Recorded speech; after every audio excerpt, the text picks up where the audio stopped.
When HOA Karen tried to host her community festival on my land she doesn't own, land not even in her HOA, she sent 10 buses full of strangers down my driveway. So I did what any sane landowner would do, locked the gate, called the sheriff, and watched the panic unfold. Saturdays on my ranch were usually quiet. Just birds, the hum of my tractor, and the slow rhythm of a man enjoying peace he'd earned. But that peace shattered with the sound of engines. 10 of them. When I stepped onto my porch, coffee in hand, I saw a convoy of yellow school buses turning down my gravel drive, dust clouds trailing behind them. My first thought was field trip? Lost tourists? Then I saw her, Karen Doyle, the self-appointed queen of the Maple Ridge HOA, standing at the front of the line, waving her clipboard like a baton.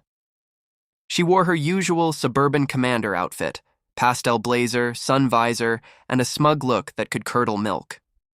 Behind her, banners flapped from the buses. Maple Ridge Spring Fair, community event. And they were pulling onto my land. I owned 40 acres outside the HOA boundary, clearly marked with no trespassing and private ranch road signs every 100 feet. Karen knew this. She'd complained about my unsightly fences before. I marched down the hill toward the commotion. Kids were piling out of buses, parents unloading picnic baskets, and some guy was setting up a portable speaker system on my field. "Whoa, whoa, whoa," I yelled. "This is private property. What do you think you're doing?" Karen turned with that condescending smile only she could pull off. "Oh, relax. We're just hosting our annual spring fair. The park was under maintenance, so we voted to use this open space instead. It's perfect, isn't it?" I stared. "Perfect? You mean my land? You don't have permission to be here," she waved her hand dismissively. "Oh, come on. It's just one day. The HOA board approved it." "Your HOA doesn't apply to me," I snapped. "You're trespassing." She chuckled like I was being unreasonable. "Be a good neighbor, John. It's for the community." By then, people were setting up tents, a bounce house, even a makeshift parking area. The nerve of this woman. I pulled out my phone and started recording. "All right, Karen, you were told. Every minute you're here is trespassing. The sheriff's office is going to love this footage." Her smile faltered. "Oh, please." "They won't do anything. We're not hurting anyone." "You're about to find out," I said, and walked back up toward my gate. That's when I saw the opportunity. They'd parked inside my gate. All 10 buses, all hundreds of guests. The gate had been left wide open when they rolled in. I walked over, closed the steel gate, and clicked the heavy lock shut. For the first time in months, I grinned. If they wanted to play on my land, they could explain it to law enforcement from the inside. It didn't take long before people started noticing. A dad tried to drive one of the buses back up the hill and found the gate chained. He honked, then got out, shouting. Others joined in, muttering about some misunderstanding. Karen strutted over to me where I stood by my truck. "This is harassment," she barked. "You can't trap people here." "Trapping?" I said evenly. "No one's trapped. You came in voluntarily, ignoring the signs. You'll leave when the sheriff says it's legal." Her face turned crimson. "You're insane." "I'll sue." "Please do." "I'll add the footage to the evidence," I said, holding up my phone. That's when she realized I wasn't bluffing. I called the sheriff's office. "Yeah, I've got about 200 trespassers on my ranch. They came in buses for an HOA event. No permission, no contract. I've locked the gate to prevent further damage." The dispatcher paused. "Did you say 200? Give or take a few bounce houses." It took 20 minutes before the first cruiser arrived, lights flashing, tires crunching over gravel. Deputy Carson stepped out, same man who'd once helped me deal with a property line dispute. He looked at the chaos, kids running, barbecue smoke, Karen yelling into her phone, and just sighed. "What the hell, John?" "Wasn't me this time," I said, pointing toward Karen. "They built a fairground on private property." Carson walked over to her. "Ma'am, you the organizer?" Karen plastered on her fake smile. "Yes, officer. This is our annual community event. We didn't think he'd mind." Carson's expression didn't change. "Did you have written permission?" "Well, no, but..." "Then it's trespassing," he said flatly. "You need to vacate immediately." Karen gasped like she'd been shot. "You can't be serious." "This land looks abandoned." I folded my arms. "Abandoned? You mean fenced, mowed, and posted with signs?" Carson keyed his radio. "We're gonna need another unit out here.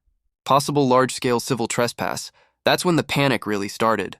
Parents began shouting, kids crying, organizers scrambling to pack up. The sound of engines starting echoed as the deputies guided people back toward the gate. Karen, of course, refused to leave. "This isn't over," she yelled. "You'll regret this." Carson didn't flinch. "Ma'am, you're lucky this man's only pressing trespass and not property damage," she glared at me. "You're a menace. A bitter old man who hates community," I smiled. "And you're about to get your community fined for unauthorized public gathering, illegal parking, and environmental damage. Congratulations." As the last bus rolled out under police escort, I unlocked the gate, standing aside like a warden releasing prisoners. Karen's bus was last. She rolled down her window, seething. "You've made an enemy today." "Already had one," I said. "Now I've got witnesses." By Monday morning, my phone blew up with messages. The local paper ran the headline, "HOA Festival Shut Down for Trespassing. Landowner Calls Police." The photo showed Karen, mid-yell, pointing at the locked gate while parents looked on in confusion. Social media roasted her. Memes popped up overnight. Karen's Country, Carnival, now closed, and Trespass Fest 2025. Someone even photoshopped a wanted poster with her face and the caption, "Unauthorized Event Coordinator." But it wasn't just humiliation. The sheriff's office issued citations to the HOA for unlawful assembly and trespassing on private land. Each bus driver's company filed a complaint too. They'd been told it was a community park. Insurance investigators got involved. Karen called me 3 times that week. I didn't answer. Then came the letter, a formal apology from the HOA board, dripping with legal polish. "We regret the misunderstanding that led to the unauthorized use of your property. The board has voted to remove Mrs. Doyle from her leadership position effective immediately." She'd been voted out. A few days later, Deputy Carson stopped by while I was working the fence. "You know," he said, "that was one hell of a mess." "You handled it better than most would," I shrugged. "I just protected what's mine." He nodded. "Word of advice? Keep those cameras rolling. Folks like her don't learn easy." Sure enough, 2 weeks later, Karen tried to start another HOA community day, this time claiming she had county permission. The county denied it immediately. Turns out, after the incident, they'd added my property to a protected private holdings list. Any event near it now required signed authorization. I'd become HOA-proof. Summer rolled in, green and peaceful again. I added a new metal sign to the gate. "Private land. Trespassers will be billed." A few neighbors from Maple Ridge stopped by that month, the nice ones. They apologized, brought homemade pie, and admitted they never wanted the festival here. "Karen always pushed too far," one said. "You were just the first to stop her." Maybe that was true.